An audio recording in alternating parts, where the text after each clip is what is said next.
നമസ്കാരം. ഏഷ്യലൈവ് ടിവിയുടെ എപ്പിസോഡിലേക്ക് എല്ലാ മനഃപ്രേക്ഷകർക്കും സ്നേഹം നിറഞ്ഞ ഹൃദയം നിറഞ്ഞ സ്വാഗതം. ഇതാണ് വിഷയം. നാരീകോപം തീരാശാപം. അതായത് നാരി എന്ന് വെച്ചാൽ എല്ലാവർക്കും അറിയാം, സ്ത്രീ അല്ലേ. സ്ത്രീ ശാപം എന്ന് വെച്ച് കഴിഞ്ഞാൽ വലിയൊരു ശാപം തന്നെയാണ്. അത് ഓരോരുത്തരുടെയും ജാതകത്തിൽ ഓരോ രീതിയിലാണത് പ്രതിഫലിക്കുന്നത്. ജന്മാന്തരകൃതം, അതായത് കഴിഞ്ഞ ജന്മം ആരെങ്കിലും വിവാഹം കഴിക്കുക എന്നൊരു വാക്ക് കൊടുത്തവരെ ചതിച്ചിട്ടുണ്ടെങ്കിൽ അതുകൊണ്ടാവാം. ആരുടെങ്കിലും വിവാഹം മുടക്കിയിട്ടുണ്ടെങ്കിൽ അതുകൊണ്ടാവാം. കഴിഞ്ഞ ജന്മം ആർക്കെങ്കിലും വാഗ്ദാനങ്ങൾ നൽകിയിട്ടുണ്ടെങ്കിൽ അതുകൊണ്ടാവാം. കഴിഞ്ഞ ജന്മത്തിലെ അവസ്ഥകൾ മാത്രമല്ല, ഈ ജന്മത്തിൽ ഈ കാര്യങ്ങളെ പറഞ്ഞല്ലേ, വിവാഹം കഴിക്കാമെന്ന് പറഞ്ഞ് ആരെങ്കിലും ചതിച്ചിട്ടുണ്ടെങ്കിൽ അതാവാം.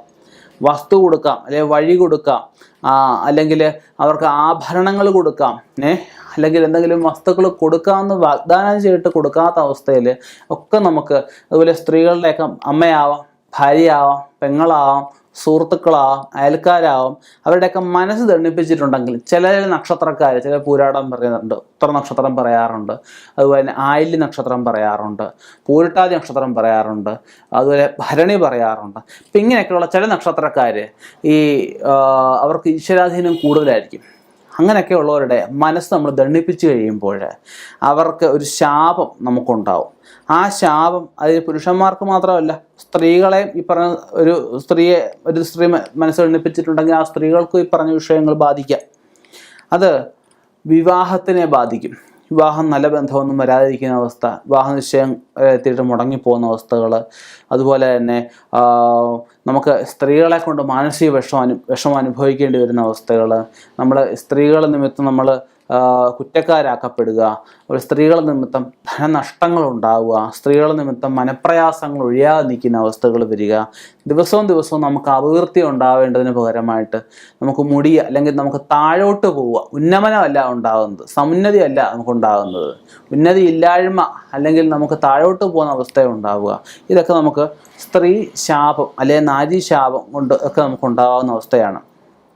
നമുക്ക് ആ നാരീ ശാപം വന്നു കഴിഞ്ഞാൽ നമുക്കത് ജാതകത്തിൽ കണ്ടെത്താൻ സാധിക്കും, ജാതകപ്രകാരമുള്ളതാണോ എന്ന്. ഇനി കുടുംബപരമായിട്ട് ഈ പറഞ്ഞാൽ മനസ്സോടൊക്കെ ചില സ്ത്രീകളൊക്കെ കൊടുത്തു കഴിഞ്ഞാൽ അതൊക്കെ നമുക്ക് വസ്തു ദോഷമായിട്ടൊക്കെ വരാറുണ്ട്. നമുക്ക് ആ ഭൂമി കിടന്നു കഴിഞ്ഞാൽ ഉയർച്ച ഉണ്ടാകത്തില്ല.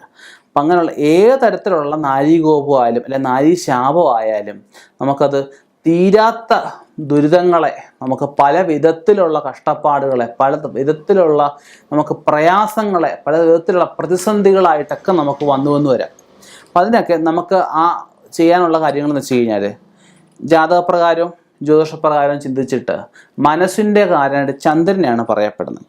ചന്ദ്രന് അധമരാശി വരുന്ന അവസ്ഥ, ചന്ദ്രൻ ബലമില്ലാതെ നിൽക്കുന്ന അവസ്ഥ, അതുപോലെ തന്നെ ചന്ദ്രനാണെങ്കിൽ നമുക്ക് കിട്ടിയ ആരുരാശിയൊക്കെ മൂന്നാമത്തെ നിൽക്കുകയാണ് സഹോദരി അല്ലെ സഹോദര ഭാര്യയുടെ ഒക്കെ ഭാഗത്തു നിന്നുള്ള ആ ഒരു നാരീശാപമായിട്ടൊക്കെ നമുക്ക് പറയാം. അതുപോലെ ഈ ചന്ദ്രനെ കൊണ്ട് തന്നെ മാതാവിനെ നമുക്ക് പറയാറുണ്ട്. അപ്പോൾ ആ ചന്ദ്രനാണെങ്കിൽ സ്വക്ഷേത്രത്തെ നീചാവസ്ഥയിൽ ഒക്കെ നിൽക്കുകയാണെങ്കിൽ, അല്ലെങ്കിൽ ഗുളികനോടൊക്കെ യോഗം ചെയ്ത് നിൽക്കുകയാണ്, മാതാവിൻ്റെ ശാപമാണ്, അല്ലെ മാതാവ് നിമിത്തം ഉണ്ടായിരിക്കുന്ന ശാപമാണൊക്കെ നമുക്ക് പറയാം.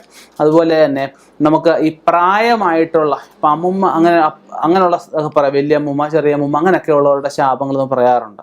ഇതൊക്കെയെന്ന് വെച്ചാൽ ഈ ചന്ദ്രൻ എന്ന് പറഞ്ഞ ഗ്രഹത്തിനെ കൊണ്ട് അത് ബാധിക്കുക. പ്രധാനമായിട്ടും മനസ്സിനെയാണ് ഈ പറഞ്ഞ ശാപതാപങ്ങൾ നല്ലോണം ബാധിക്കുന്നത്. മനസ്സുണ്ട് മാർഗമുണ്ടെന്ന് പഴയ കാലത്ത് പറയാറുണ്ട്. ഒരു കാര്യങ്ങൾ നമുക്ക് മനസ്സ് തോന്നുകയില്ല.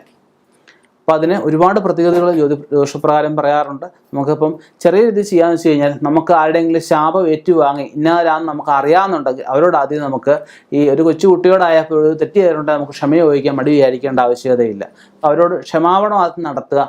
അവർക്കതുപോലെ ഫല, വസ്ത്ര, അന്നദാനങ്ങൾ, ഫലം എന്ന് വെച്ച് കഴിഞ്ഞാൽ എന്തെങ്കിലും ഫ്രൂട്ട്സ് കൊടുക്കാം, അതുപോലെ വസ്ത്രങ്ങൾ എന്തെങ്കിലും അവർക്ക് കൊടുക്കാം, എന്തെങ്കിലും ദക്ഷിണ അവർക്ക് കൊടുക്കാം, അവർക്ക് മധുരപലഹാരങ്ങൾ എന്തെങ്കിലും കൊടുക്കാം. ഇതൊക്കെ കൊടുത്തു കഴിയുമ്പോൾ അവർക്കൊരു സന്തോഷമാവും. അതിലൂടെയൊക്കെ നമുക്ക് ശാപമുക്തി ഉണ്ടാകുന്ന അവസ്ഥ പറയാറുണ്ട്. ചിലർക്കാണെങ്കിൽ ആ മരണപ്പെട്ടു പോയ വ്യക്തികളാണ്, മരണപ്പെട്ടു പോയ ആ നാരികളെ നമുക്ക് ആവാഹിച്ച് അവർക്ക് എവിടെയെങ്കിലും ഒരു മോക്ഷം കൊടുക്കുന്നതോടെ നമുക്ക് ആ ഒരു നാരീശാപം അകന്നു പോകുന്ന അവസ്ഥ പറയാറുണ്ട്. ചിലർക്കാണെങ്കിൽ അതേ പ്രായത്തിലുള്ള, അതേ നക്ഷത്രത്തിൽപ്പെട്ട, അല്ലെ അതിൻ്റെ അനിയന നക്ഷത്രത്തിൽപ്പെട്ട, ഇപ്പോൾ അശ്വതി നക്ഷത്രത്തിൽപ്പെട്ട ഒരാളിൻ്റെയാണ്, അല്ലെ ഭരണി നക്ഷത്രത്തിൽപ്പെട്ട ഒരാളുടെ ശാപം നമുക്ക് കിട്ടിയേക്കുന്നത്. അശ്വതി മകം മൂലം, അല്ലെ ഭരണിയാണെങ്കിൽ ഭരണി പൂരം പൂരാടം, അനിയന നക്ഷത്രത്തിൽപ്പെട്ട ആ പ്രായത്തിലുള്ള സ്ത്രീകൾക്ക് നമുക്ക് ദാനങ്ങൾ കൊടുത്താൽ മതിയാവും. അപ്പം അങ്ങനെയുള്ള പലവിധ പ്രതിവിധികൾ നമുക്കിതിനകത്ത് പറയുന്നുണ്ട്. നമുക്ക് ഏത് വിധത്തിലുള്ള നാരീശാവ് കണ്ടെത്തുന്നതിനകത്താണ് ഒരു ജ്യോതിഷനെ മിടുക്ക്. അത് വൃത്തിയായിട്ട് പരിഹരിക്കുന്നിടത്താണ് ഒരു തന്ത്രിയുടെ അല്ലെ ഒരു കർമ്മയുടെ ഒരു ആവശ്യകത അല്ലെ ആ തന്ത്രിയുടെ കർമ്മ ദൃഷ്ടിയൊക്കെ നമുക്ക് പറയാൻ പറ്റുന്നത്. അപ്പം എന്തായാലും നമുക്ക് ഈ പറഞ്ഞതിൽ നാരീശാവ് പോയിട്ടുണ്ടെങ്കിൽ അതിനുള്ള പ്രതിവിധികൾ ചെയ്ത് മുന്നോട്ട് പോവുക. ഇനിയും ഇതുപോലുള്ള വ്യത്യസ്തമായ വിഷയങ്ങളുമായിട്ട് കണ്ടുമുട്ടാം. നിർത്തുന്നു. നന്ദി, നമസ്കാരം.